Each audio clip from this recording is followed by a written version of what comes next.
Good evening and welcome to the I-24 News Desk. I'm Sarah Martinez coming to you live from Tel Aviv.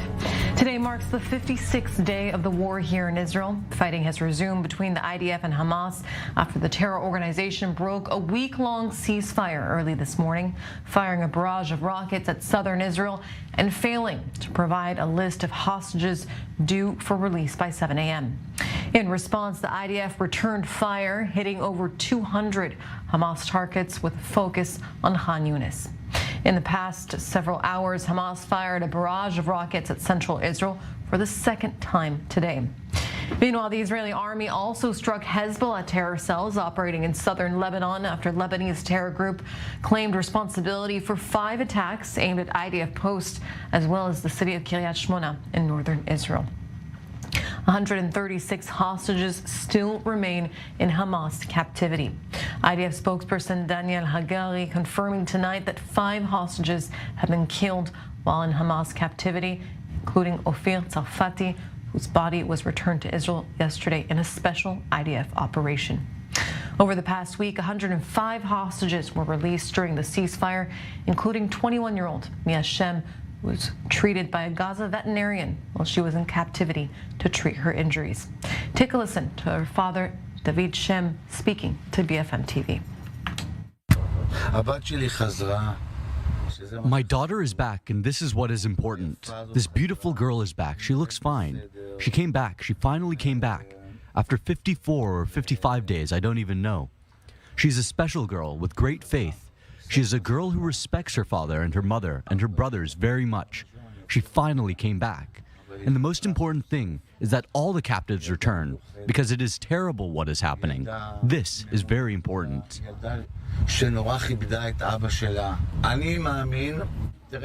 Look, Gaza is like a neighborhood. We are a country. Israel knows how to act to get all its captives out. I believe that the hostages will return home, and I think that Hamas has made the mistake of its life. They kidnapped small children, babies, poor women who were just out having fun. I think they did it because they are weak. They weren't strong, and now they deserve a pounding. Friday evenings are usually a time when Israeli families gather around a Shabbat dinner table. But that has a whole different meaning for the families of those hostages that are still held captive in Gaza. Our correspondent, Nicole Tzedek, was in Hostage Square in Tel Aviv and brought us this report. Here at Hostages Square in Tel Aviv, this Shabbat dinner table has been standing empty for 8 weeks now, 2 months, without their loved ones. You can hear people as they're still walking by. They're still stating, bring them home now. And that's because 136 hostages still remain in the Gaza Strip 2 months after they were abducted on October 7th. So many of the family members, many of the friends, Israeli citizens, they come by here at Hostages Square taking a look at this exact memorabilia, really a walking memorial for all of those who do remain in the Gaza Strip. And it brings a lot of emotion. And a lot of the emotion throughout the day today has also been because the IDF has confirmed that several of the hostages have died while in Hamas captivity. They have confirmed their deaths, both members of Kibbutz Ner Oz, where they were abducted from, and also members from that attended the Nova Music Rave Festival. All of these people going about their daily lives when they were ripped away from it, and now these family members are getting the devastating news that throughout their time in Hamas captivity, they have died. Now, in addition to this, we are hearing from the IDF about those 136 hostages, 2 of them at least being children, the Bibas family, little 10-month-old Kfir and his brother Ariel. Now, the IDF says they are updating and following up on this story of the Bibas family, trying to hone in on their whereabouts after the Hamas published some propaganda video of their father, claiming that his wife and their 2 children were killed. Now, the IDF, that's all they're stating at the moment, stating that they are trying to follow up and stating what it is, that it is propaganda video at this time, and still reiterating that they want to see every single hostage that they can see brought home. They were hoping to see the Bibas family return today. However, the ceasefire was violated, and then both sides resumed fighting. But until all of the hostages are brought back home, the IDF says they are going to continue fighting. But really, here at Hostages Square, as people continue to come by, I continue to look at this. It's a reminder of the 130 plus people that still remain captive in the Gaza Strip 2 months after they were abducted from their homes. Reporting in Tel Aviv for I-24 News, I'm Nicole Zedek. And joining me now in studio is Colonel in the Reserves Grisha Yakubovich, former head of the civilian departments of the Coordinator of Government Activities in the Territories. Thank you very much for joining me this evening. Thank you for having me. Fighting has resumed, and yet the IDF hasn't resumed the ground operation. Why is that? Is it connected to any possible ceasefire negotiations? Well, it might. First of all, the IDF started with the first attack from the air, 7:02.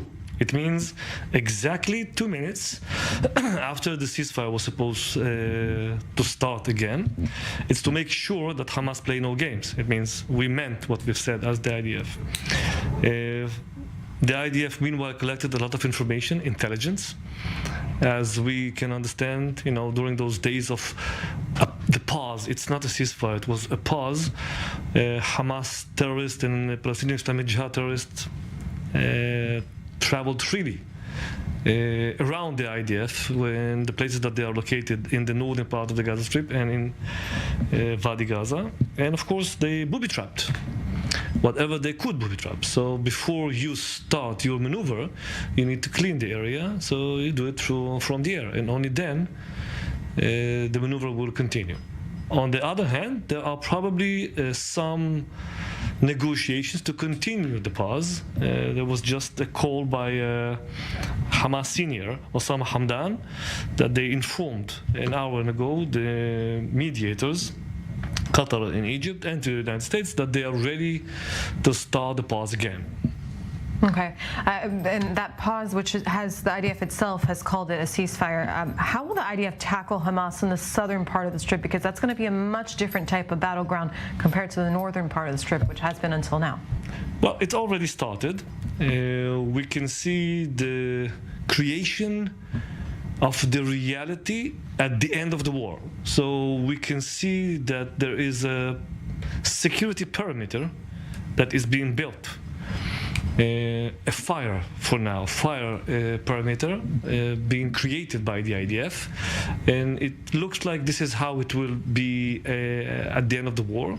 And from the south, the IDF already asked the people who live at the eastern part of the Gaza Strip, in front of Khan Yunis, on the eastern part of Khan Yunis, El Karara, Bani Suhaila, Abasan, to leave the area, the eastern part, and to move to the south, not to Khan Yunis.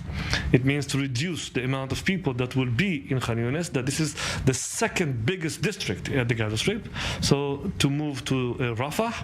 And it looks like that the ground maneuver will start at Khan Yunis. It will be a little bit more difficult. I think that the IDF will have to do it a little bit different than it was done in the north, with intelligence escort, with more precise targets. So could we see more precision targets? We will see more precision targets. Yes, we already saw that from the morning. Right. Like this highest top buildings, Hamad building, that the IDF launched a missile into an apartment at the middle of the building. Right. So this is what we are going to see. I want to ask you, Daniel Hagari, just about an hour ago, confirmed that 5 hostages were killed while still being held captive in Gaza. How was the IDF able to assess that? Tell us a little bit about the intelligence aspect of that. Well, I will not tell you everything, but there's a long process.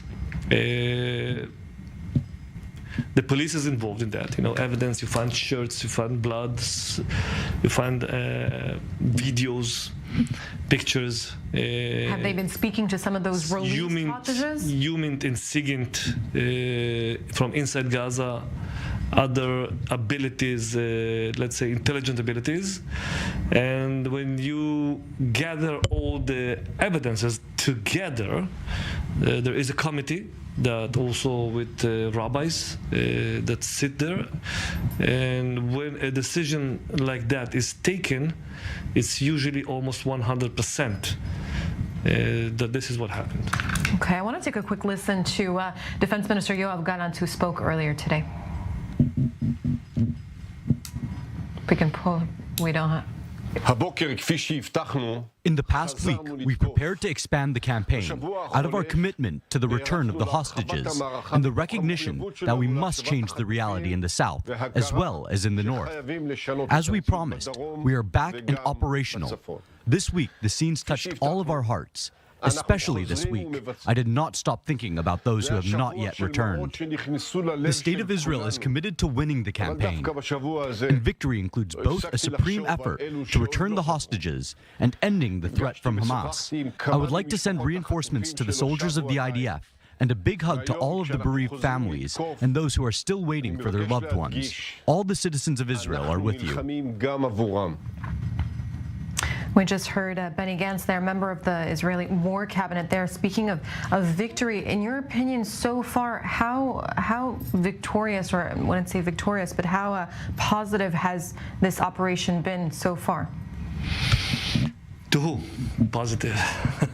For the IDF. Well, I think it's only the beginning. When we talk about Hamas terrorists, the estimation is that the IDF killed, let's say, 3,000, 4,000, not more than that. We have still 30,000 left. And when it comes to rockets, they launched 7,000 rockets, 6,000 rockets. They still have a few thousands of rockets. So I believe that this is only the beginning, and it will take time. And we will see. We will see how it will look like after the IDF will enter to the south. Right. And speaking of those barrage of rockets that were launched earlier, I want to turn to our correspondent Pierre Chandler, who's in the southern Israeli city of Sderot. Pierre, what's happening where you are right now? No, right now it's pretty calm. But just a few moments ago, a helicopter shot a missile in the direction of the northern Gaza Strip, which is just behind me, a territory which is supposedly under Israeli control, but has not been completely cleansed from a terrorist presence. And hence, an hour earlier, there were 3 heavy salvos of rockets on Sderot. One of the salvos was also launched from the northern tip of the Gaza Strip, really close to Netiva Asara, one of the communities facing the Gaza Strip just on the border. And that means that Hamas, or Palestinian Islamic Jihad, are able to activate rockets with remote control from launching pads that haven't been detected by the Israeli army up until now. Although the Israeli army claims almost every day the destruction of tunnel shafts and launching pads of rockets and launching pads of anti-tank guided missiles and command centers and you name it. But the defenses of Hamas and Palestinian Islamic Jihad in the northern Gaza Strip have been so dense that even after a month and a half of fighting and pounding, there are still military capabilities of this terrorist organization that are shown in broad daylight when they launch rockets on Israeli cities and communities. Pierre, the IDF has resumed its airstrikes on Hamas targets, but it still hasn't resumed its ground operation. When is it expected to intensify? We don't know, and the IDF will not tell you. But given that, all the plans have been refined during the 7-day ceasefire. All the plans have been refined with a lot of input and pressure, I would say, from the US administration, who is urging the Israeli government to try and avoid too many non-involved civilian Palestinians casualties, and also demanded that the level of humanitarian aid transferred to Gaza during the 7-day ceasefire would continue even during the days of fighting. And today, the coordinator of Israeli activity on behalf of the Israeli Ministry of Defense vis-à-vis the Palestinians has said bluntly that there was no humanitarian aid to Gaza allowed today by the Israeli Defense Ministry. Pierre Chandler, thank you very much for that update. U.S. Secretary of State Antony Blinken was in Dubai today, where he said Hamas was to blame for the breaking of the ceasefire. He also discussed the future of Gaza. Take a listen. It's also important to understand why the pause came to an end. It came to an end because of Hamas. Hamas reneged on commitments it made. In fact, even before the pause came to an end, it committed an atrocious terrorist attack in Jerusalem, killing 3 people, wounding others, including Americans. It began firing rockets before the pause had ended, and as I said, it reneged on the commitments it made in terms of releasing certain hostages. Here today, I had an opportunity to meet with a number of colleagues from across the region, and we focused our conversation on all 3 aspects of what we're doing. Today, the day after in Gaza, as well as the path to a durable, lasting, secure peace for everyone concerned. I want to cross over to Minneapolis, where I'm joined by Matthew Brodsky, Senior Fellow at the Gould Institute for International Strategy and President of Red Axe Strategies. It's a pleasure to have you on, Matthew. Great to be with you. Tell us a little bit about the U.S. diplomatic efforts to renew this ceasefire between Israel and Hamas. Well, I mean, Blinken is following in the footsteps of John Kerry, which is trying to do their imitation of Henry Kissinger's shuttle diplomacy. And I think we're finding that Blinken is really trying to balance several objectives at the same time that are in conflict with each other. And unless the United States is going to step forward with a specific plan that is going to actually help Israel, but also see the region realistically and understand what position Iran is playing, which is something they've not really been willing to do up until this point. It is ending up teaching our Arab allies that the United States really can't be relied on going forward if it's not seeing things clearly and doesn't share the rest of the region's threat matrix. And Matthew, can we expect the same level of support from the U.S. in this next phase of the war? Well, compared to President Obama, and we have a lot of the same people working with Biden, Obama didn't mind having a public distance between Israel and the United States. So here you have the right things mostly being said in public, but what's most troubling is what we're hearing that's said in private, where it sounds like Blinken was saying to Gallant that Israel doesn't have months in terms of the international credit or American credit in order to finish this type of operation, and said that it might take weeks. So Blinken is in fact asking, if you go through what he said even publicly to Israel, he's asking Israel to do things that even the United States doesn't do when it comes to war, when it came to how we prosecuted the war against ISIS, when you look at Raqqa in Syria, or you look at Mosul in Iraq. So he has a very long list of ways that Israel needs to thread the needle. And it's certainly, I think, playing into perhaps Israel's pause between continuing the air campaign and doing something on the ground again. Clearly, it takes time militarily to ramp that up. But the amount of conditions that Blinken put on the table yesterday at the news conference was, fairly astronomical. And Matthew, I want to talk about Iran with you for a second, because we know that Iran has, whether directly or indirectly, largely orchestrated its proxy Hamas to carry out the attacks of October 7th. Can we expect to see the United States more pressure on the Islamic Republic, perhaps less in the diplomatic aspect? A lot of people like me have certainly been calling for that for decades, and certainly even more so now. And this here, you hit on the fundamental problem with the American approach, at least from the Biden administration. The fact is, the rest of the region sees the issue that Iran is, and that it has proxies throughout the whole region. The Biden administration is still wedded to this fiction that it can somehow bring Iran into the member of nations, respectable members of nations. Of course, Biden took off the Houthis from the terrorist list within the first few days being in office. And we see the terrorist attacks that the Houthis, which are backed by Iran, are carrying out from Yemen. So until the Biden administration decides, whatever way that they can try to say this, that, oops, we were totally wrong about our approach to Iran.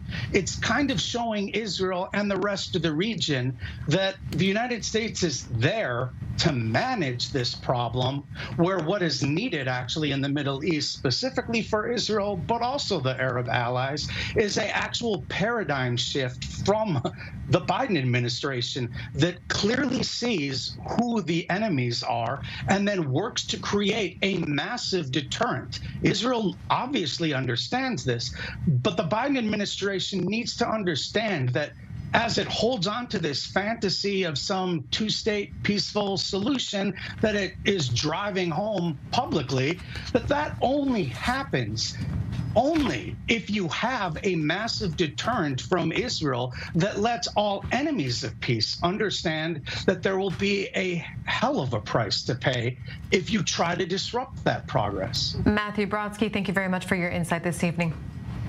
Thank you. And despite calls and petitions to cancel JNF, U.S. Conference for Israel has kicked off in Denver, Colorado, albeit with tight private and police security. Outside the convention center, hundreds gathered in protest, banged on windows, and waved Palestinian flags. Protests are planned to continue throughout the weekend up until Sunday when the conference wraps up. This year's summit is focusing on reconstruction of Israeli communities near the Gaza border, which were destroyed on October 7th. I-24 News senior correspondent Mike Wagenheim was there and filed this report. Ladies and gentlemen, please welcome. It's one of the largest Jewish organizational gatherings post-October 7th. 2,500 attendees expected this weekend at the Jewish National Fund USA Summit here in Denver, Colorado. They're talking about everything under the sun, Jewish and Israeli, here this weekend, including Israel's role at the United Nations, the future of Jewish advocacy for Israel amongst high school and college students, and a history of Zionism from the Balfour Declaration to the day after Hamas stops ruling the Gaza Strip. But obviously, circumstances have changed since October the 7th, and the Jewish National Fund adapting to the changing landscape. The summit before October 1st was about Zionism and Zionists standing up for the land and people of Israel. This is the largest group convention happening in the United States of Zionists, pro-Israel, coming together. Since October 7th, obviously the tone has changed, but the message has not. The message is still the message of us standing tall for the land and for the people of Israel during this time, yesterday, today, and forever. And that's what 2,500 people here in Denver, Colorado is all about. While the message may remain the same, the tone has certainly changed as a result of October the 7th. In fact, one of those killed in the massacre by Hamas would have been here tonight, if not for that fateful day. When I said to Ophir, because I met with him all the time, he's a dear friend, so Ophir, why are you waiting for the conference? He says, I wanted to be with family. Well, this is the family. So we're going to have with Vered, we're going to have with Doron, they're going to join the family, we're going to have an empty chair there for Ophir. Those kind of tones change for us because we have to remember. But I have to tell you, if Ophir was here today, he would be telling us we got to think of tomorrow. And this is what the Jewish National Fund USA does. We are working every day since the day of October 7th to today, from everything from providing food and services to over 100,000 evacuees throughout Israel. We're providing from washing machines to places for them to have a roof over their head. But I have to tell you, we're already planning for the next day. We have a campaign, Livnot Biachad, to build together, where we're going to be talking about rebuilding the Israel envelope to the envy of all of Israel. It's going to be the place where millions of people are going to want to visit, go to, move to, because we believe tomorrow, and we're stronger today, and we'll be twice as strong tomorrow. In addition to a changing agenda here at the summit this weekend, the Jewish National Fund USA's agenda as an organization also changing as a result of October the 7th. They say they'll be dedicating more resources to building back up the decimated Gaza envelope. It's going to be run by the people who live there because it is their community and they're going to lead our way, but we're going to get them to imagine and dream in their pain. in their circle of pain, but to dream about what could it be. Now, we have built unbelievable projects that are there, from swimming pools to community centers. We built a place called Groove Tech like there's no place like it anywhere in Israel, by the way, in the world. So we were already talking about how to envision tomorrow. But we're going to work with those local people to make sure that we repaint and rebuild and replant.